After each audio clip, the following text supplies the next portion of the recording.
guys, it's Lara-Lyn. This is another post-COVID recovery video. I'm well on the other side of recovery. I think my husband is on day 11 or 12 or something, and we made a bunch of videos to help you guys through your recovery journey.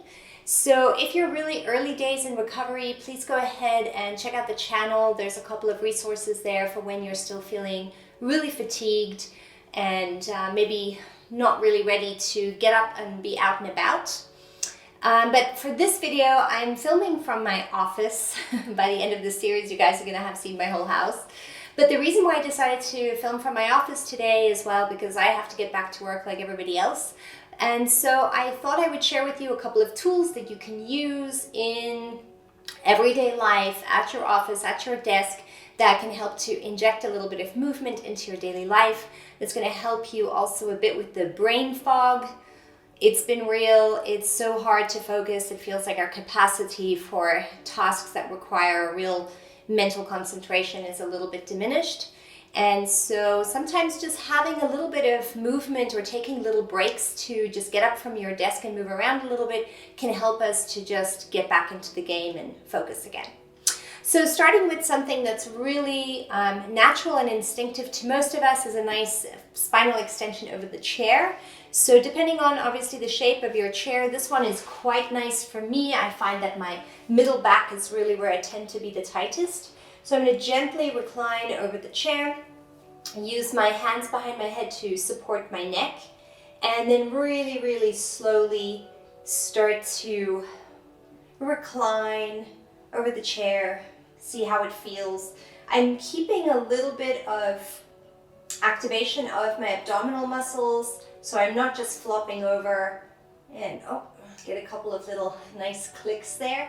Maybe flaring out the elbows depending on how that feels for you. And then we can also add a little bit of stomach crunching here, so slowly crunching the abdominals to sit up and then inhaling again to find that spinal extension. And exhale to crunch. Inhale to extend.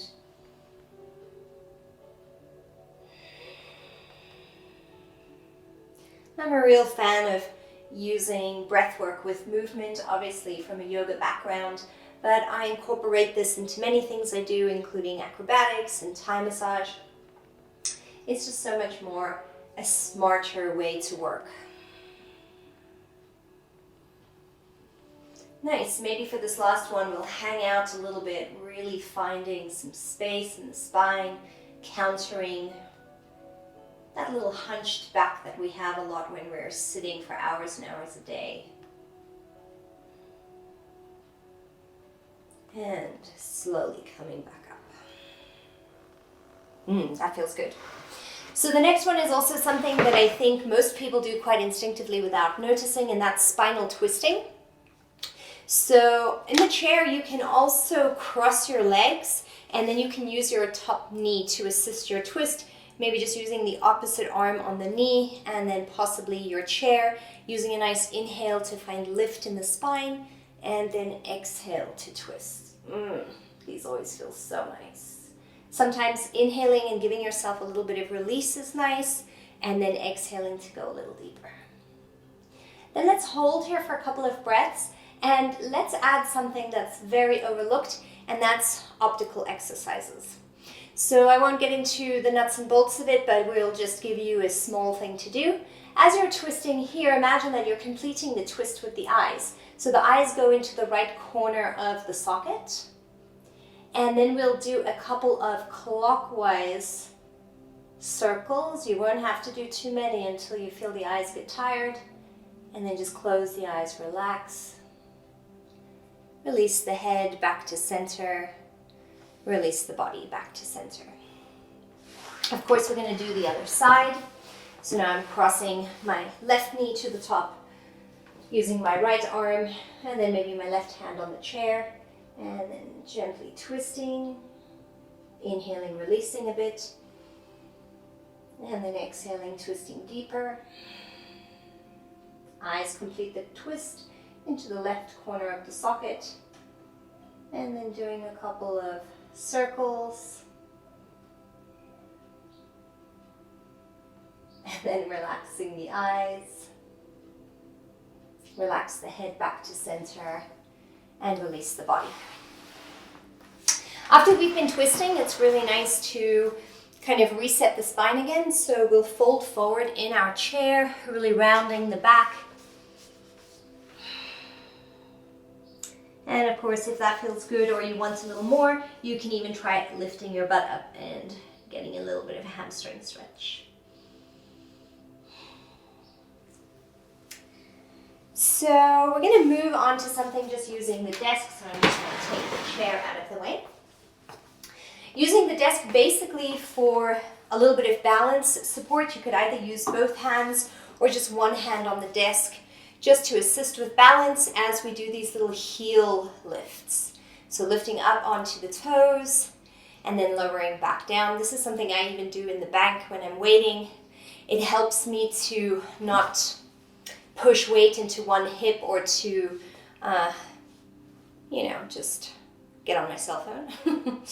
So depending on which shoes you're wearing, obviously if you're wearing high heels, I would suggest taking them off. I'm wearing these very cool Vivo barefoot shoes, so they help to give the toes enough space. But whatever shoes you're wearing or whether you're doing this barefoot, try to avoid letting the feet fall towards the pinky side, towards the little toe side. We want to try to keep weight in all of the toes. So really lifting up into the center of the foot and back down again.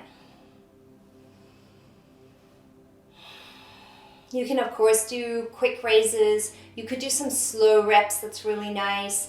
Maybe you can build it up from day to day, deciding on just doing 10 today and then seeing how you go. I feel them burning a little bit as well. So activating the glutes as well, again, using the desk for some support.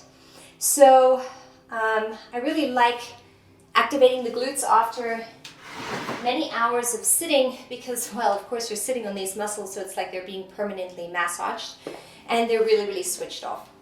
So using the desk for balance, we're gonna lift the foot to the back with the heel dorsiflex, so as though we want to kick something behind us. Keep the stomach nice and strong, and then try to really use the glutes to create these little backward kicks. Of course, it's normal here to get a little bit of hamstrings involved as well, so you may feel the whole back of the upper leg and butt getting activated, which is great. Again, starting with maybe 10, and then maybe tomorrow you do 15 or do 2 reps. Going to the other side, lifting, flexing the ankle, have the heel towards the butt, and then keeping the belly in as you kick to the back. These don't have to be very big movements. Remember what I said in yesterday's video, it's not about the way things look, it's always about the way things feel. So if you feel things firing up, that's what you're looking for. And relax. Let's go ahead and stretch the quad muscle here in the front as well. So similar, we're going to lift up, we're going to see if we can grab the foot and then bring the heel of the foot as close to your butt as you can. If you don't get a sufficient stretch here, you can try slowly lifting the knee up behind you without, of course, just tipping the whole body over. You want to try to keep the torso in this line and just send the knee backwards without flaring the knee out to the side.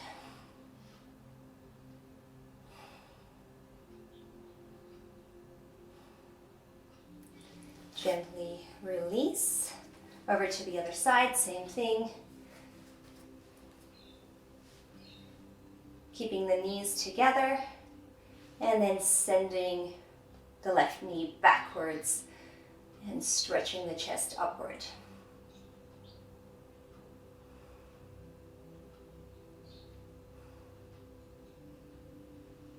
Nice. Of course, there's a million other things you could do here. You could start doing some sideways kicks, but we're going to keep it short and simple today. So there's 2 more that I'd like to show you. One more for opening the front of the hips. If we spend a lot of time sitting, as you can see, we're kind of folded here in the front of the hip, and this can really start to wreak havoc on balancing out the hips. So yesterday I showed you how you could do chaturanga against the wall. Today I'm going to show you how you can do upward facing dog on your desk. Placing your hands on your desk, take a little or a big step backwards with your feet, squeeze your glutes, and then gently and slowly push your hips towards the table as you peel your shoulders and your chest up and back. Move really slowly. If you're not used to these movements, that can be quite intense for your spine, or the muscles next to your spine, let's say. So maybe you want to start with your feet a little closer and take a smaller extension. If this movement feels very nice, you're of course welcome to start moving in a little deeper. Squeezing the butt is what really helps you to target the front of the hips, the psoas, the hip flexors, and so forth. And then of course maybe you can even open the chin. So instead of thinking of letting the head fall backwards, rather you're just thinking of stretching the front of the neck.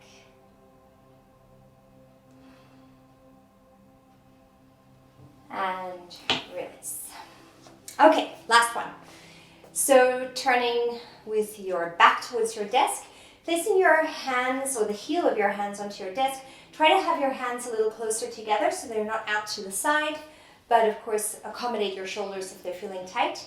Again, taking a little step forward and then doing these gentle little dips. Really nice for targeting the triceps at the back of the arms. And because we're able to use our legs a lot here to help us, we can really decide how much work the arms are doing. So again, this is a really nice gentle way to start activating the body and inviting movement in a very manageable way. And that's it. So I really hope that these tools give you something that you can just add to your normal daily life. I'm really hoping to give you stuff that you can actually use, that can actually just, like I said, inject a little bit of movement in a very manageable way. And you can of course decide how much to increase as time goes and as you start finding the body starts responding. So as always, please feel free to reach out to me or leave a comment below, and I'll see you in the next video. Take it easy, be patient with your recovery. Yeah, love and light. Namaste.